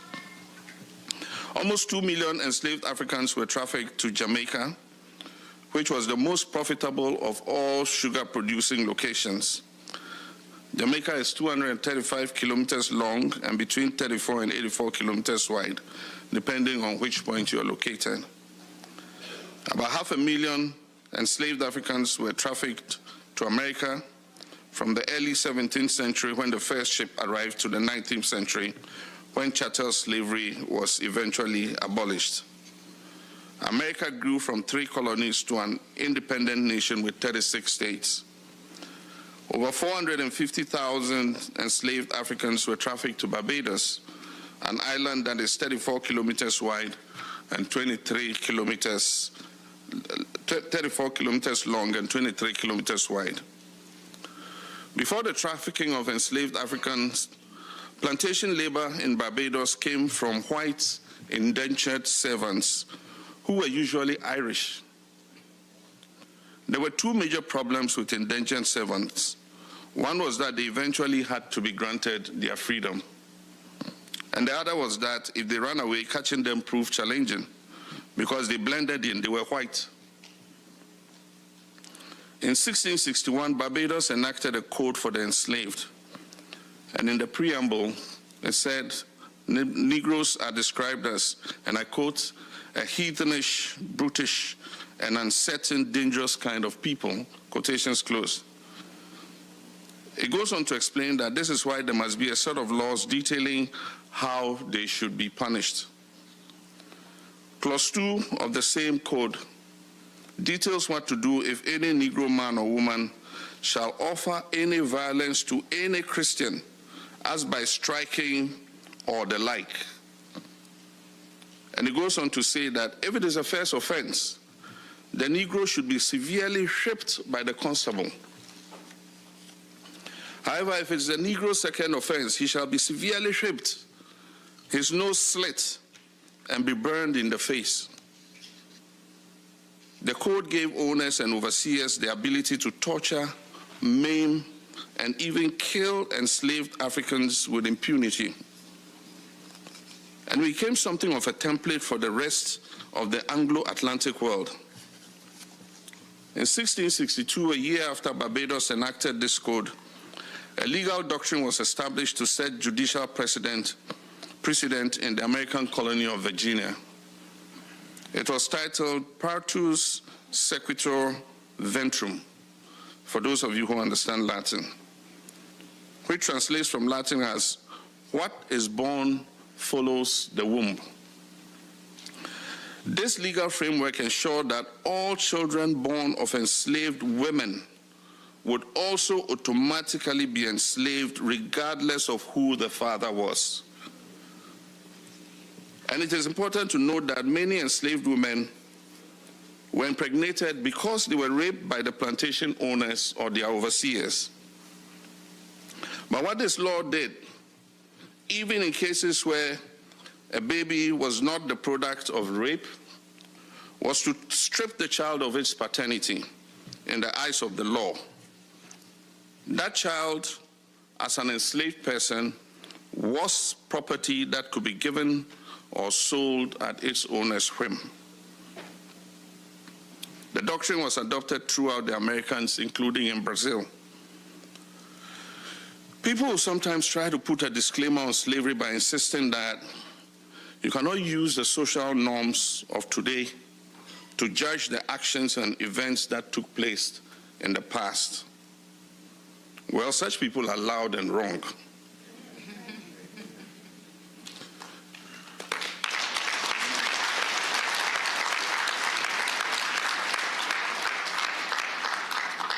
Just because everybody is doing something doesn't make it right.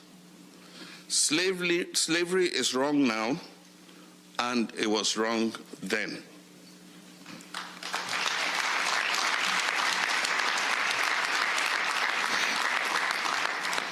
For as long as Africans have been trafficked and enslaved, there have been abolitionists who have spoken up against it. The first slave ship landed in America in 1619. Opposition to chattel slavery was voiced and mentioned in passing in documents. But in 1688, the Germantown Friends, a group of Quakers, put out a formal written protest against slavery. And in it they wrote, and let me quote, "Now, though they are black, we cannot conceive there is more liberty to have them slaves as it is to have other white ones. There's a saying that we shall do to all men like as we would have done to ourselves, making no difference of what generation, descent, or color they are." Quotations close. Your Excellencies, erasure begins with language. When words are used as a sleight of hand to gaslight, to trick you into doubting what you know to be true. It is when words are used to create mythology. When they are spoken, the volume gradually decreases with each repetition until it becomes a full verbal reduction. The legendary American jazz player Miles Davis said, and I quote, "It's not the notes you play, it's the notes you don't play." When it comes to the contributions that Africa has made to enriching Europe and building the so-called New World, the silence is deafening. We have paved roads through mountains, we've put down railroad tracks, we've constructed buildings, laying brick after brick, we have cut sugar, cane, we've picked cocoa and cotton, we've descended into mines to unearth precious metals and stones, and we have wet nurse babies. We've paid the price of admission with the blood of our ancestors, and still what greets us at the door is silence. What we're met with is mythology. And I'll explain what mythology I mean. In 2015, McGraw-Hill Education, one of the largest publishers in the United States, released a geography textbook that is used in over 1,000 school districts in Texas. The book stated that millions of workers were brought from Africa to work on agricultural plantations. It said workers, not slaves. A family complained, and the book was pulled off the shelves. But now there's another one. There's a U.S. organization called PragerU. I hope I got the pronunciation right, PragerU or PragerU. On the organization's website, it's described as the world's leading conservative nonprofit that is focused on changing minds through the creative use of digital media. Now look what they did. They created animated videos which are used as supplemental educational material in public school classrooms in 11 states. And in one video, they use a young boy and his teenage sister. And this young boy and his teenage sister are confused about why some people celebrate Columbus Day and others celebrate Indigenous Peoples Day. This organization uses a time travel app, and this young teenager and his sister find themselves on a ship with Christopher Columbus, who tells them all about how the Carib people, the indigenous people of the Lesser Antilles in the Caribbean, were violent and uncivilized cannibals. The children then ask him to explain why he'd enslaved people. To that, Christopher Columbus is said to have responded, "Slavery is as old as time, and it has taken place in every corner of the world," normalization. And he says, being taken as a slave is better than being killed. No, I don't see the problem. Columbus then accuses the children of coming to his time and trying to judge him by the standards of their time. In another animated video, the same brother and sister use the same time travel app and find themselves in the year 1852, standing in front of Frederick Douglass. And he tells them that he is working to abolish slavery, a system in which people make other people work for long hours with no pay. The sad fact, he explains, is that slavery has existed everywhere in the world for thousands of years. Here in the United States, Black history courses are being removed from school curricula. Schools are being mandated to stop teaching students about the truth of slavery, segregation, and racism in American history courses. Books about those topics are being banned in schools and public libraries. Museums, art centers, and other institutions whose budgets rely in any way on public funds are being prohibited from scheduling exhibitions and programs or from displaying materials promoting racial awareness or Black history. Much like the law that was put in place to regulate the punishment of the enslaved in Barbados, these policies are becoming a template for other governments as well as some private institutions. At the very least, they are slowly normalizing the erasure. They are slowly normalizing erasure. Earlier, when discussing the importance of this resolution, I said it was a safeguard against forgetting. This is the type of forgetting that I was referring to. But there are other types of forgetting as well. The great Jamaican philosopher-poet Robert Nesta Marley famously said, "Emancipate yourself from mental slavery. None but ourselves can free our minds." I want to repeat an encouragement that I offered as part of this address, one that is companion to the truth that I began with. When discussing slavery and its resulting institutions and practices, we must always start by reclaiming racial equality, the dignity of Africans, the humanity of our ancestors who were enslaved, and as a matter of course, our own humanity. We must also remember to reclaim our humanity, because when we absorb too much of the language of violence and erasure, we can stop hearing the language of truth that exists within us. When we're in that state of mind, our minds become enslaved.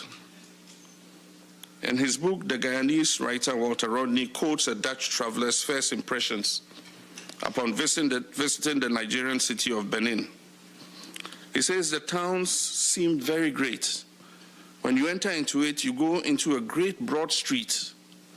The town is composed of 30 main streets, very straight, 120 feet wide. The houses are close to one another, arranged in very good order. These people are in no way inferior to the Dutch as regards cleanliness. This was his quotation. In 1531, a Portuguese sailor, Vicente Pegado, traveled to the city of Great Zimbabwe, and this was what he wrote. He said, among the gold mines and the inland plains between the Limpopo and Zambezi River is a fortress built of stone of marvelous size, and there appears to be no mortar joining the stones. This edifice is almost surrounded by hills, upon which are others resembling it in the fashioning of stone and the absence of mortar. And one of them is a tower more than 12 fathoms high. A 2016 article in the Guardian newspaper highlighted the city of Great Zimbabwe, built between the 11th and 14th century. And the article described a centuries-old drainage system that remained operational, funneling water from the houses and enclosures down into the valley.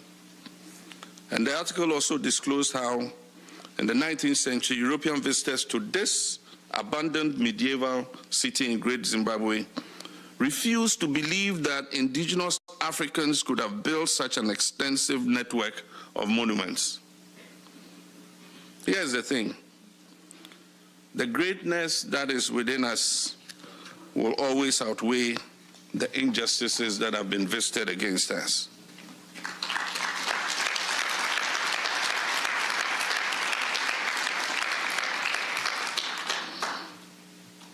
Despite what we've been through for centuries, our survival is a testament to that fact. In closing, I would like to offer this quote by Nelson Mandela.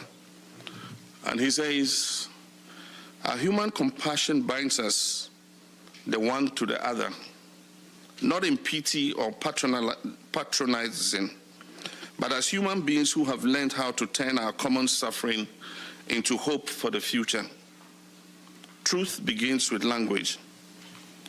Ladies and gentlemen, excellencies, tomorrow we vote on a historic resolution that will be another step in the journey of establishing truth. We stand united as Africans, whether on the continent or any part of the world, and link up with people of conscience around the world to seek truth and justice and restore the dignity and humanity of victims of the slave trade. This is a resolution of destiny. And I hope all of you will vote tomorrow to establish truth so that together we can pass this historic resolution and finally acknowledge the full horrors of these transgressions against humanity of the approximately 15 million human beings who were enslaved. That's it for us. If you want to, of course, support the work that we do, join our Bring the Funk fan club. You can, of course, contribute via Cash App. Use the Stripe QR code. You see it right here. As for also credit cards as well. Checks and money order. Make it payable to Roland Martin Unfiltered. P.O. Box 57196, Washington, D.C. 2003 7-0196. PayPal's R Martin Unfiltered, Venmo's RM Unfiltered, Zelle. Roland at RolandSMartin.com. Roland at RolandMartinUnfiltered.com. Download the Black Star Network app. Apple phone, Android phone, Apple TV, Android TV, Amazon Fire TV, Roku, Samsung Smart TV. Be sure to get our Roland Martin Unfiltered Black Star Network swag by going to shopblackstarnetwork.com. Our t-shirts, our hoodies, our wall art mugs, all that good stuff. And of course, our black-owned products. All these products right here, folks, that you see are available on our site, shopblackstarnetwork.com. And so you can check it all out. Go to the website. You got HBCU gear. You got, of course, facial stuff. You got chips, and we got bags and dolls and toilet paper. All of these black-owned products, you can get them at shopblackstarnetwork.com. So when you buy these products through our website, you also supporting this show as well. So black-owned, black companies helping black-owned media. So go to shopblackstarnetwork.com. Send it around. Tell your friends and family to go there as well. We should also download the app Fan Base. Follow me at Roland S. Martin. Be sure to get that. Also, remember, Brittany Noble, you can check her out on The Breakdown. Brittany Noble every day, noon Eastern, right here on the Black Star Network. Folks, that's it. I'll see y'all tomorrow, right here. Roland Martin Unfiltered.